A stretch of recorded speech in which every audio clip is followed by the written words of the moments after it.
بسم اللہ الرحمن الرحیم۔ وضو کے 4 فرائض کہ ان فرائض میں سے اگر بال برابر بھی جگہ خشک رہ گئی تو وضو ادا نہیں ہوتا، وضو ادا نہ ہو تو نماز درست نہیں ہوتی۔ وہ 4 فرائض میں سے پہلا فرض یہ ہے کہ پیشانی کے بالوں سے لے کر ٹھوڑی کے نیچے تک اور ایک کان کی لو سے دوسرے کان کی لو تک، جس کو ہم چہرہ کہتے ہیں، مکمل چہرے کو ایک مرتبہ دھونا، یہ وضو میں فرض ہے۔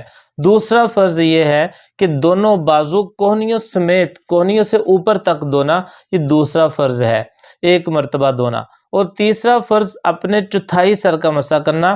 چوتھائی سر کا مطلب یہ ہے کہ سر کے چوتھے حصے کا، یعنی سر کے 4 حصے مراد لیے جائیں تو ان میں سے اتنے مقدار کا مسح کر لینا جو سر کا چوتھا حصہ کہلاتا ہو، یعنی ایک اپنا ہاتھ گیلا کر کے سر پر رکھ لینا، اتنی مقدار سر کا مسح کرنا فرض ہے، یہ تیسرا فرض ہے۔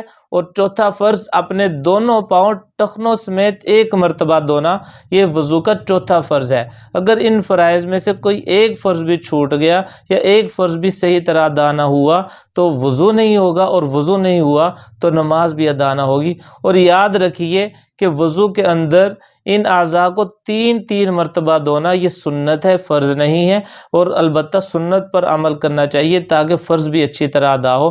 اسی طرح پورے سر کا مسح کرنا یہ بھی سنت ہے، اور چوتھائی سر کا مسح کرنا یہ فرض ہے، اور سنت پر عمل کرتے ہوئے پورے سر کا مسح کرنا چاہیے۔